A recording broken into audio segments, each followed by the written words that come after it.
बिस्मिल्लाहिर्रहमानिर्रहीम। एक्सरसाइज 6.3 का part 2 start करते हैं। इसमें क्वेश्चन 1 के पार्ट 5 और 6 और यूं क्वेश्चन 1 कंप्लीट हो जाएगा। प्रोसेस वही है जो अब तक हम आपसे डिस्कस करते आए हैं, उसी प्रोसेस को रिपीट कर लेते हैं और पार्ट 5 और पार्ट 6 को समझ लेते हैं। ये इनइक्वालिटी दी जा रही है जहां लिखा है absolute value of 2y + 8 is less then 11 and y is the element of real numbers. अब आपको ये अंदाजा हो चुका है कि जब आपको रियल नंबर्स दिए जाते हैं तो आप सॉल्यूशन सेट बिल्डर नोटेशन में लिखेंगे। पहले इसे सिंप्लीफाई करते हैं और फिर सॉल्यूशन सेट लिखेंगे। हम सिंप्लीफाई करते हुए जब एब्सोल्यूट वैल्यू का साइन रिमूव करेंगे तो यहाँ प्लस माइनस का साइन पुट कर देंगे। अब यहाँ हमें दो पॉसिबिलिटीज मिली। पहली पॉसिबिलिटी में हम प्लस का साइन लगाएंगे और सेकंड पॉसिबिलिटी में माइनस का साइन आएगा। जब हमने प्लस के साइन से इसे सिंप्लीफाई किया तो ये एज इट इज रहेगा 2y + 8 इज लेस देन 11 और सिंप्लीफाई किया तो ये क्या हो जाएगा +8, यहाँ पे -8 माइनस किया तो 3 और 2 से डिवाइड करेंगे तो 3/2। वैल्यू को आप जहन में रखेंगे कि 3/2 का मतलब है अगर आप कैलकुलेटर से इसे डिवाइड करें तो 1.5। 1.5 वो वैल्यू है जो आपको नंबर लाइन पे इसे प्लेस करने में मदद करेगा। हम पहले ये देख लेते हैं कि सेकंड पॉसिबिलिटी क्या है। सेकंड पॉसिबिलिटी में हमने बाहर माइनस का साइन लिखा। माइनस के साइन से जब इसे ओपन किया तो ये पॉजिटिव टर्म नेगेटिव हो गई और ये पॉजिटिव टर्म भी नेगेटिव हो गई। -8 इक्वेशन के इनइक्वालिटी के सेकंड साइड पे जब आया तो ये +8 हो गया। 11 + 8 ऐड होके 19 बनेगा। क्योंकि ये टर्म जिसके साथ वेरिएबल मौजूद है नेगेटिव नहीं होनी चाहिए, तो हम इसे पॉजिटिव करने के लिए -1 से मल्टीप्लाई कर देंगे। यहां हमने -1 से इसे मल्टीप्लाई किया। अगर हम इनइक्वालिटी की एक साइड को -1 से मल्टीप्लाई कर रहे हैं तो अल्टीमेटली हमें सेकंड साइड को भी -1 से मल्टीप्लाई करना पड़ेगा। जब हमने दोनों साइड को -1 से मल्टीप्लाई किया तो ये लेस देन का साइन ग्रेटर देन में चेंज हो गया। माइनस माइनस प्लस हो जाएगा और ये 2y। 19 को जब हम -1 से मल्टीप्लाई करेंगे तो -19 आ जाएगा। 2 यहां मल्टीप्लाई कर रहा है, सेकेंड साइड पे जाके डिवाइड करेगा। सबसे पहले तो हमें सॉल्यूशन सेट को लिखना है। क्या लिखेंगे? सॉल्यूशन सेट लिखा y such that y is the element of real number। अब हमें क्या दिया है? y is less than 3/2 and y is greater than -19/2। तो हमने लिख लिया, y को बीच में एक दफा लिखा, y is less than 3/2, y is greater than -19/2।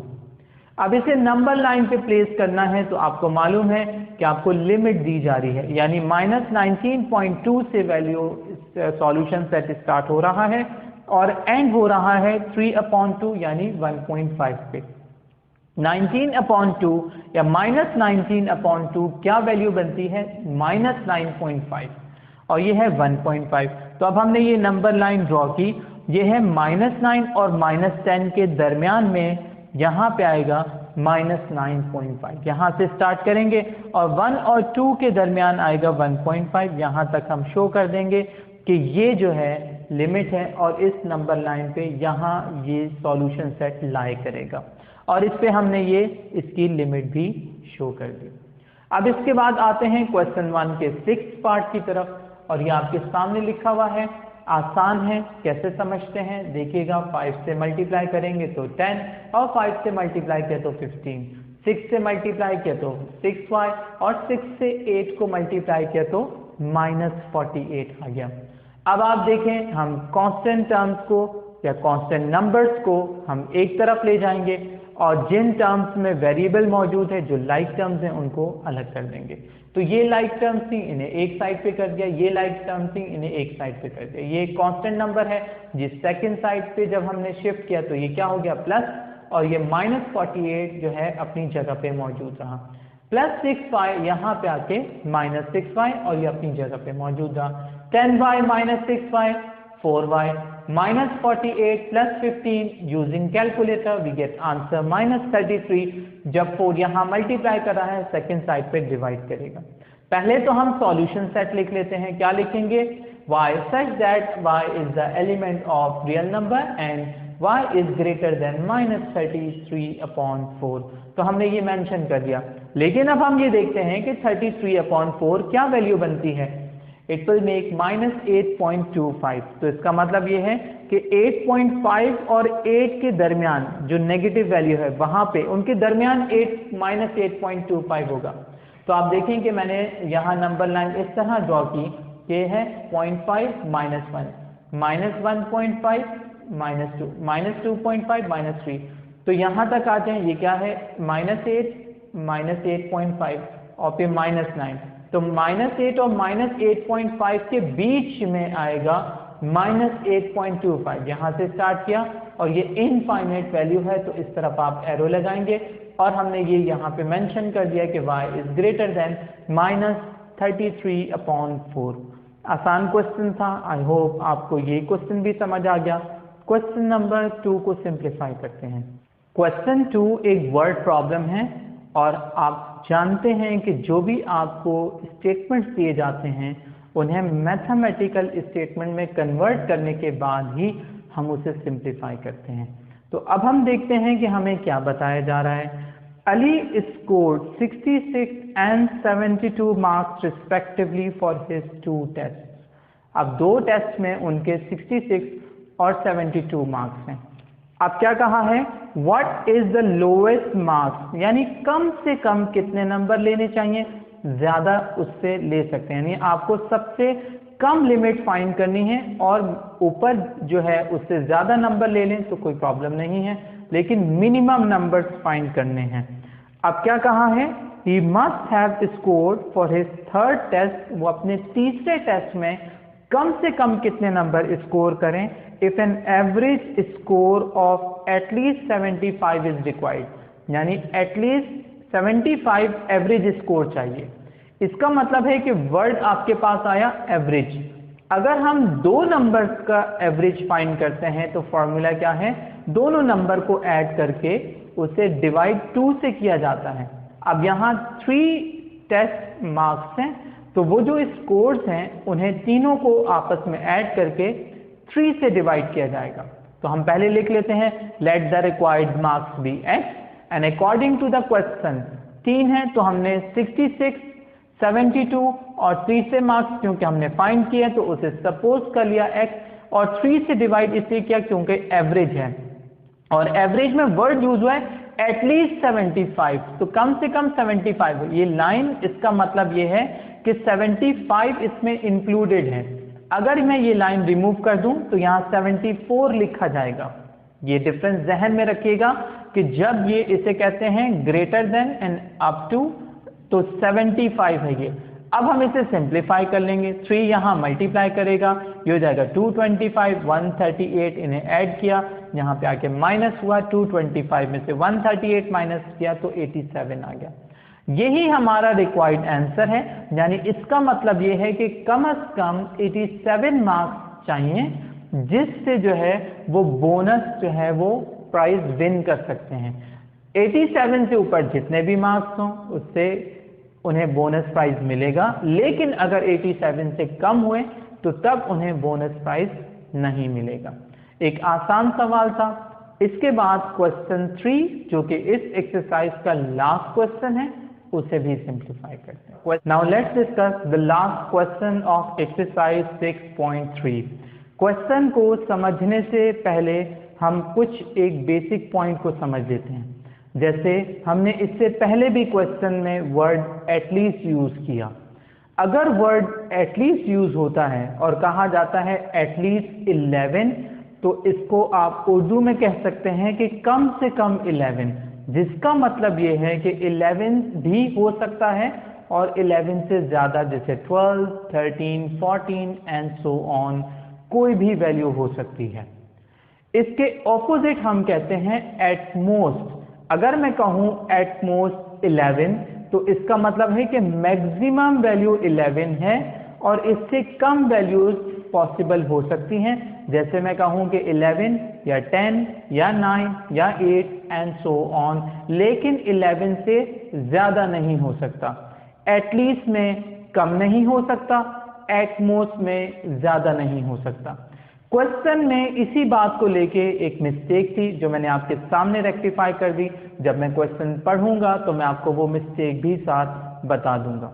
अगर आप उस मिस्टेक को रिमूव नहीं करेंगे तो हो सकता है कि आप कैलकुलेशन के हिसाब से तो अपना कैलकुलेशन कंप्लीट कर लें, लेकिन जब आप अपने आंसर को नंबर लाइन पर ड्रॉ करेंगे तो वो पॉसिबल नहीं हो सकेगा। इससे पिछला क्वेश्चन जो मैंने आपको सॉल्व करवाया था, उस क्वेश्चन में मैंने आपको डायरेक्ट आंसर लिखवा दिया, लेकिन आप ज़्यादा बेहतर होगा उसे अगर सॉल्यूशन सेट भी उसका लिख लें और उसे नंबर लाइन पे प्रेजेंट भी कर लीजिए। बहुत सारे क्वेश्चंस करने के बाद अब आपके लिए ये एक आसान चीज़ है।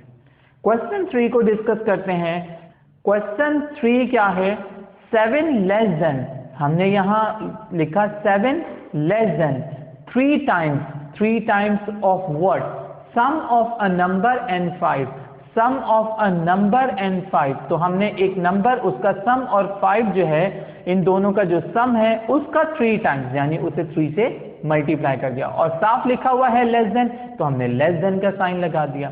फिर उसके बाद लिखा इज एटलीस्ट 11, बुक में यहाँ एटलीस्ट लिखा है। अगर आप एटलीस्ट के हिसाब से साइन लिखेंगे तो आप क्या साइन यहाँ पुट करेंगे? आप लिखेंगे greater than and is equal to. लेकिन ऐसा करने की सूरत में आप अपने आंसर को नंबर लाइन पे प्लेस नहीं कर सकेंगे। इसी चीज को रेक्टिफाई करने के लिए मैंने एटलीस्ट 11 को एटमोस्ट 11 कर दिया। ऐसा करने की सूरत में हम अपने आंसर को नंबर लाइन पे प्लेस कर सकते हैं और देख सकते हैं कि हमारा आंसर ठीक है। फिर क्या कहा है? Find the numbers that fulfil this condition. हमें वो नंबर्स फाइंड करने हैं जो इस कंडीशन को सेटिस्फाई कर सकें। अब हम देखेंगे कि हमने नंबर अस्यूम किया जो कि x है, और फिर हमने लिखा 7 is less than 3 times sum of a number and 5। तो ये लिखा इज एटमोस्ट, अभी मैंने आपको एटलीस्ट और एटमोस्ट का डिफरेंस बताया, उसके हिसाब से जो है ये क्या लिखा गया? Less than and is equal to 11। Now you got 2 inequalities, so you will separate them and simplify them individually. So the first inequality here is 7 is less than 3 times of sum of a number and 5. तो ये पहली हमारे सामने आ गई inequality। और second क्या है? 3 into x plus 5 is less than and is equal to 11। ये हमारे पास सेकंड inequality आ गई। अब सिंप्लीफिकेशन का प्रोसेस आप जानते हैं, पहले 3 से मल्टीप्लाई करके ओपन कर लीजिए, प्लस 15, वहां जाके माइनस 15, 7 में से 15 माइनस हुआ तो -8, और 3 मल्टीप्लाई कर रहा था वहां जाके डिवाइड करेगा। अगर -8/3 है और आप इसे डिवाइड करते हैं, यानी आप डेसिमल में लिखना चाहें तो आप डेसिमल्स में जब लिखेंगे तो क्या लिखेंगे? -2.66666, यानी ये एक नॉन टर्मिनेटिंग डेसिमल फ्रैक्शन है। इसी तरह हम आते हैं इस सेकंड इनइक्वालिटी को सिंप्लीफाई करने के लिए, इसे भी ओपन करेंगे, 3 से मल्टीप्लाई किया दोनों टर्म्स को, और फिर 15 को जब हम इनइक्वालिटी के सेकंड साइड पे ले गए तो यहाँ पे ये 11 - 15 -4 है, 3 मल्टीप्लाई कर रहा था वहां जाके डिवाइड करेगा। अब हम इसे सॉल्यूशन सेट की फॉर्म में लिखेंगे। मैं आपको फिर बता देता हूं कि पिछले क्वेश्चन में सॉल्यूशन सेट और नंबर लाइन हमने नहीं किया, आप उसे खुद बना लीजिएगा। सॉल्यूशन सेट क्या है? सॉल्यूशन सेट अब हमें यहाँ नहीं बताया गया कि ये नेचुरल नंबर है या होल नंबर है या इवन नंबर है, हमें कोई ऐसी इंफॉर्मेशन नहीं दी गई, तो हम इसे रियल नंबर कहेंगे, क्योंकि रियल नंबर के अम्ब्रेला के नीचे तमाम के तमाम नंबर्स आ जाते हैं। तो अब हम कहेंगे कि x such that x is the element of real number. अब हमने देखा कि x is less than and is equal to -4/3, तो हमने लिख दिया x is less than and is equal to -4/3, और यहाँ क्या लिखा? x इज ग्रेटर देन -8/3, तो यहाँ देखें x is greater than -8/3। Solution set लिखने के बाद आपको मैंने ये कहा कि इसे जब हम डिवाइड करेंगे तो यह हो जाएगा 1.33 और ये डिवाइड करने पे 2.66 और दोनों नेगेटिव वैल्यूज हैं।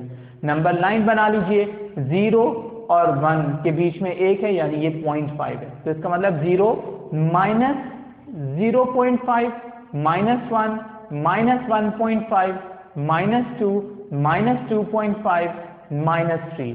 अब आप नंबर को प्लेस कीजिएगा माइनस 1.33, तो आप देखें 1.33 यहाँ 1 से थोड़ा सा पीछे है, यहाँ से स्टार्ट कर लिया, यह है माइनस 2.66, तो 2.66 ये है 2.5 और 2.6 थोड़ा इससे आगे होगा, इसे हम रेक्टिफाई कर लेते हैं। यहाँ पे एक मिस्टेक है, इसे हम यहाँ प्लेस करेंगे, रिमूव कर लेते हैं, इसकी लिमिट को चेंज कर लेते हैं। ठीक है, ये रेक्टिफिकेशन भी हो गई और यहाँ हमने बता दिया कि ये है वो नंबर लाइन जो कि हमारे आंसर को रिप्रेजेंट कर रही है और ये दो वैल्यूज हैं जो हमारी कंडीशन को सेटिस्फाई कर रही हैं।